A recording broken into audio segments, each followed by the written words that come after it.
Praise the lord. ప్రభువైన యేసుక్రీస్తు నామంలో మీకందరికీ కూడా శుభములు తెలియజేస్తూ ఉన్నాను. మరొక నూతన దినంలో మరి దేవుడు మనల్ని ప్రవేశపెట్టినందుకు ఆ దేవాది దేవునికి వందనములు, పునరుత్థాన దీవెనలు మీకందరికీ కూడా కలుగునుగాక. ఈ నూతన వారంలో దేవుడు మనల్ని అందరినీ కూడా కాచి రక్షించి మనల్ని చక్కగా నడిపించునుగాక. ఆయన సన్నిధి ఈ దినము ఆయన వాక్యం ద్వారా ఏ విధంగా మాట్లాడతాడో ఆ వాక్యం ద్వారా దేవుడు మనతో మాట్లాడి మనకు సమాధానం కలుగజేయునుగాక. వీడియో పూర్తిగా చూడండి, ప్రార్థనలలో పాల్గొనండి. అనేక మంది చాలా కష్టాలలో, శ్రమలలో, బాధలలో ఉంటూ మేము ఇన్ని కష్టాలలో ఉన్నాము, ఇన్ని ఇబ్బందులలో ఉన్నాము, మాకు ఎప్పుడు మేలు కలుగుతుంది, మాకెప్పుడు జవాబు వస్తుంది, దేవుడు మాకెప్పుడు సహాయం చేస్తాడు అని అనుకుంటూ మరి దేవుని సన్నిధిలో మొరపెడుతూ ఉండవచ్చు. మరి దేవుడు మనకిస్తున్నటువంటి వాగ్దానము, ఇరుకునందుండి నేను యెహోవాకు మొరపెట్టి తిని విశాల స్థలమందు యెహోవా నాకు ఉత్తరమిచ్చెను అన్న మాటలు మనకు ధైర్యం ఇవ్వాలి. ఎందుకంటే 118వ కీర్తనలో కీర్తనాకారుడు చక్కటి మాటలు చెప్తూ ఉన్నాడు. విశాల ఇరుకులో అంటే మనం ఇరుకులో ఉన్నాము అంటే మనము ఎక్కడ ఏ కష్టంలో ఉన్నా ఇరుకులో ఉన్నట్లే ఉంటుంది. ఒక అప్పుల సమస్యలో ఉన్నా ఇరుకులో ఉన్నట్లు ఉంటుంది, అనారోగ్యంలో ఉన్నా ఇరుకులో ఉన్నట్లు ఉంటుంది. మనము ఏ సమస్యలో లేకపోతే అన్యాయంగా నిందలు పడుతున్నప్పుడు, అన్యాయానికి గురైనప్పుడు, అనేక సమస్యలలో చిక్కుకున్నప్పుడు, బిజినెస్లో లాస్ వచ్చి భయంకరంగా ఆర్థిక పరిస్థితులలో కొట్టుమిట్టాడుతూ ఉన్నప్పుడు, కుటుంబంలో కలతలు, కుటుంబంలో వేదనకరమైన పరిస్థితులు, మరి ఒకరితోనొకరు సమాధానం లేని పరిస్థితి, ఇవన్నీ ఉన్నప్పుడు మనకి ఎలా ఉంటుందంటే మనం చాలా ఇరుకులో ఉన్నట్లుగా అనిపిస్తుంది. అందుకే ఇక్కడ కీర్తనాకారుడు ఆ మాట ఉపయోగిస్తున్నాడు, ఇరుకునందుండి నేను యెహోవాకు మొరపెట్టి తిని అని. దావీదు కూడా అదే మాటలు మాట్లాడుతున్నాడు కదా. 3వ కీర్తనలో అతడు అంటున్నాడు, నా నీతికి ఆధారమగు దేవా, నేను మొరపెట్టినప్పుడు నాకు ఉత్తరమిమ్ము, ఇరుకులో నాకు విశాలత కలుగజేసిన వాడవు నీవే, నన్ను కరుణించి నా ప్రార్థన అంగీకరించుము అని అడుగుతూ ఉన్నాడు.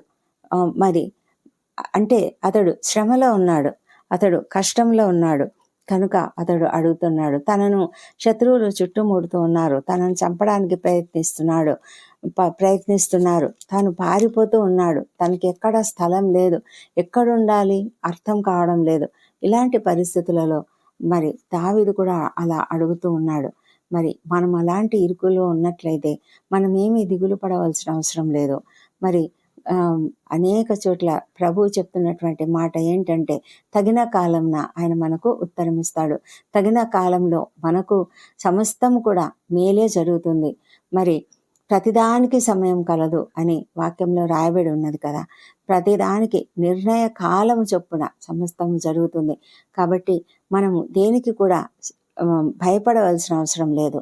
మనము కష్టంలో ఉన్నప్పుడు భయపడకూడదు, మరి ఇబ్బందులలో ఉన్నప్పుడు భయపడకూడదు, ఎంత శ్రమలో ఉన్నా కూడా మనం భయపడవలసిన అవసరం లేదు. అపొస్తలుడైన పౌలు అంటున్నాడు, నేను ఎంత శ్రమలో ఉన్నా కూడా మేము ఎంత శ్రమలో ఉన్నా ఇరికింపబడి వారం కాము అని చెప్తున్నాడు. అంటే అతనుకున్న ధైర్యం ఏంటంటే దేవుడు మాకు తోడున్నాడు అని. అతడు చెరసాలలో వేయబడినప్పుడు కూడా వారు ఎంతో సంతోషంగా కీర్తనలు పాడుతూ దేవుని స్తుతిస్తూ ఉన్నారు. అంత గొప్ప ధైర్యము, అంత గొప్ప విశ్వాసము వారికి ఉన్నది కాబట్టే వాళ్ళంత ధైర్యంగా ఉండగలిగారు. మరి పేతురైతే చెరసాలలో నిద్రిస్తూ ఉన్నాడు. ఎందుకు? అతనికి భయం లేదు అసలు. అంటే చాలామంది చెరసాలలో ఉంటే అసలు నిద్ర పట్టదు, ఎట్లా నిద్రపోతారు? కానీ అతడు ఆదమరిచి నిద్రిస్తున్నాడు. దేవదూత వచ్చి లేపాల్సి వచ్చింది. అంటే అంత గొప్పగా అతనికి ఒక ప్రశాంతమైన నిద్ర వారికి కలిగింది. అంటే ఎందుకు అంటే దేవుని పైన విశ్వాసము. ఏ శ్రమ వచ్చినా కూడా మమ్మల్ని ఏమీ చేయలేదు అన్న ధైర్యము వారికి ఉన్నది కనుకనే వారు ఆ విధంగా చేశారు. మనం కూడా అలాంటి విశ్వాసములో దేవుని కొరకు ఎదురు చూద్దాం. ఆయన తప్పకుండా ఉత్తరం ఇస్తాడు. చూడండి, ఇరుకునందుండి మనం మొరపెడతాం, కానీ విశాల స్థలమందు ఆయన మనకు ఉత్తరం ఇస్తాడు. అంటే మన సమస్యలన్నీ తీరి మనం ఒక చక్కటి వాతావరణము, విశాలమైనటువంటి మనసు, విశాలమైనటువంటి ఆ సమస్యలు లేని ఒక వాతావరణము, మరి కష్టం లేని వాతావరణము, ఆరోగ్యకరమైన వాతావరణము, సంతోషం కలిగినటువంటి వాతావరణంలో దేవుడు అలా కలిగజేసేలాగా మనకు ఉత్తరం ఇస్తాడు. కాబట్టి మనము దిగులు పడకుండా, భయపడకుండా దేవుని సన్నిధిలో మనము ప్రార్థన చేద్దాం. ప్రార్థన అయితే తప్పకుండా మనం చేయాలి. ఆయనకు మొరపెట్టాల్సిందే. అయితే ఆయన తప్పకుండా మనకు జవాబిస్తాడు. జవాబు కొరకు మనం తప్పకుండా ఎదురు చూద్దాం. ఈ 118వ కీర్తనలో మొదటి నుంచి కూడా మనం చదివినట్లయితే, యెహోవా దయాళుడు, ఆయన కృప నిరంతరము నిలుచును, ఆయనకు కృతజ్ఞతాస్తుతులు చెల్లించుడి, ఆయన కృప నిరంతరము నిలుచునని ఇశ్రాయేలీయులు అందరుగాక, ఆయన కృప నిరంతరము నిలుచునని అహరోను వంశస్థులు అందరుగాక, ఆయన కృప నిరంతరము నిలుచునని యెహోవానందు భయభక్తులు గలవారు అందరుగాక అని చెప్తూ ఉన్నాడు. కనుక ఆ నెక్స్ట్ వచనంలో, ఇరుకునందుండి నేను యెహోవాకు మొరపెట్టితిని, విశాల స్థలమందు యెహోవా నాకు ఉత్తరం ఇచ్చెను, యెహోవా నా పక్షంలోనున్నాడు, నేను భయపడను, నరులు నాకేం చేయగలరు అని ఎంతో ధైర్యంగా ఈ కీర్తనాకారుడు మాట్లాడుతూ ఉన్నాడు. మరి అలాంటి ధైర్యము, అలాంటి నిర్భయమైన స్థితిలో మనం ఉండాలి. ఎందుకంటే ఆయన తప్పకుండా ఉత్తరం ఇచ్చే దేవుడు. విశాల స్థలమందు మనకు ఉత్తరం ఇస్తాడు. మనము తప్పకుండా ఎదురు చూద్దాం. మనం కనిపెట్టి ఉందాం. మన ప్రార్థనలలో మనం కనిపెట్టి ఉందాం. ఎందుకంటే ఆయన నా పక్షంలోనున్నాడు, నీ పక్షంలోనున్నాడు, నేను భయపడను అని ఇక్కడ కీర్తనకారుడు చెప్పినట్లే మనం ఎవరం కూడా భయపడవలసిన పని లేదు. నరులు ఎవరు కూడా మనల్ని ఏమీ చేయలేరు. ఆయన మనకు సహకారి అయినటువంటి దేవుడు, మనకెప్పుడు కూడా సహాయం చేసే దేవుడు. ఆయన పైననే ఆశ్రయం కలిగి ఉందాము, ఆయననే నమ్ముకుందాము. ఆయన మనల్ని తప్పకుండా కాపాడి రక్షించే దేవుడు. మరి తప్పకుండా ప్రార్థనలలో ఏకీభవించండి. ఈ కృపావర్తను బట్టి దేవునికి వందనములు చెల్లిద్దాం. పరిశుద్ధుడైన దేవ, సర్వోన్నతుడా, స్తుతులకు పాత్రుడా, నీకు వందనములు, స్తోత్రములు నాయన. మా తండ్రి దేవ, ఈ పరిశుద్ధ దినంలో మేము నిన్ను స్తుతిస్తున్నాము, కనపరుస్తున్నాము. ఉదయంలోనే లేచి తండ్రి నీ వాక్యంను ధ్యానిస్తున్నాము. మా తండ్రి దేవ, మరి వ్యక్తిగతంగా ప్రతి ఒక్కరు కూడా ప్రార్థనలు చేసుకుంటూ ఉంటారు. మరి విజ్ఞాపన ప్రార్థనలలో కూడా తప్పకుండా పాల్గొనుటకు ప్రతి ఒక్కరికి మీరు కృప చూపిస్తున్నందుకే నీకు వందనం చెల్లించుకుంటున్నాము. అవును తండ్రి, మరి ఈ దినము నీ సేవను బట్టి ప్రార్థన చేస్తున్నాము. ప్రపంచమంతటా కూడా నీ యొక్క పరిచర్య జరుగుతున్నది. ప్రపంచమంతటా ప్రతి ఒక్కరూ నిన్ను ఆరాధిస్తూ ఉన్నారు. అనేక చోట్ల చక్కగా మందిరాలలో ప్రజలు చేరి ఆరాధిస్తూ ఉన్నారు. అందుని బట్టి నీకు వందనాలు చెల్లించుకుంటున్నాము. సర్వోన్నతుడా, ప్రతి ఒక్కరి జీవితాలను మీరు మార్చమని, ప్రతి ఒక్కరి పరిస్థితులను మీరు బాగు చేయమని, ప్రతి ఒక్కరి జీవితాలలో మీరు అద్భుతాలు జరిగించమని ప్రార్థిస్తున్నాము. ఎవరైతే ఇరుకులో ఉండి నీ సన్నిధిలో మొరపెట్టుకుంటున్నారో వారి పట్ల మీరు కృప చూపించండి. వారికి విశాల స్థలంలో జవాబు ఇవ్వమని ప్రార్థిస్తున్నాము. తప్పకుండా ప్రతి ఒక్కరి మొరను ఆలకించే దేవుడు మీరు, ప్రతి ఒక్కరికి జవాబిచ్చే దేవుడు కనుక మేము నీకు వందనాలు చెల్లించుకుంటున్నాము. మా తండ్రి దేవా, మరి ఎక్కడెక్కడైతే నీ యొక్క పరిచర్య జరుగుతున్నదో అక్కడంతా కూడా మీరుండండి. నీ యొక్క వాక్యము అనేకులకు అందించబడుతుండగా దేవా నీకు వందనాలు, స్తోత్రం చెల్లించుకుంటున్నాము. ప్రభా నాయన, సేవకులందరినీ కూడా మీరు ఆశీర్వదించండి. ప్రతి ఒక్కరిపైన కూడా నీ పరిశుద్ధాత్మను కుమ్మరించమని ప్రార్థిస్తున్నాం ప్రభా. ప్రతి ఒక్కరిని నీ నోటి బుర్రగా వాడుకొనమని ప్రార్థిస్తున్నాము తండ్రి. అనేకులను సంధించులాగున వారి వాక్యం ఉండినట్లుగా కృప చూపించండి ప్రభా తండ్రి.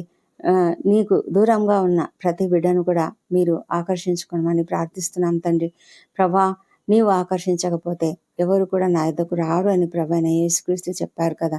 మా ప్రభానైనా కృప చూపించండి. ఎవరి హృదయాలలో తండ్రి అస్సలు నిన్ను గురించిన ఆసక్తి లేదో, ఎవరి హృదయాలలో నీకు విరోధంగా మనసున్నదో, ఎవరి హృదయాలలో ప్రభా ఇంకా నిన్ను అంగీకరించలేని స్థితి ఉన్నదో, నీ సిలువ విలువను గుర్తించలేని స్థితి ఉన్నదో, వారి హృదయాలను మీరు తాకమని, వారి మనోనేతరాలను తెరవమని ప్రార్థిస్తున్నాం ప్రభా. దేవా నీకు వందనాలు, స్తోత్రంలో అందరినీ ప్రభా ఇంతవరకు కాపాడిన దేవుడు మా ప్రభా నాయన. మరి నీ యొక్క కృపచేతనే ప్రతి ఒక్కరిని నడిపిస్తూ ఉన్నావు. మరి ఇందు నిమిత్తమో తండ్రి నీ దగ్గరికి రాని అనేక మంది ఉన్నారు. దయ ఉంచండి, వారిని నీ వైపునకు ఆకర్షించుకోమని ప్రార్థిస్తున్నాము.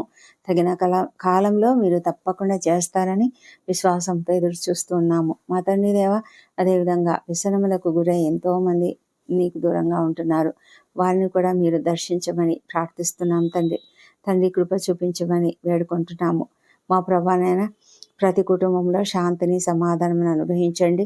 ఏ కుటుంబంలో అయితే కలతలు ఉన్నాయో కలతలను తీసివేసి సంపూర్ణమైనటువంటి నెమ్మదిని అనుగ్రహించండి, సమాధానం అనుగ్రహించమని ప్రార్థిస్తున్నాం తండ్రి.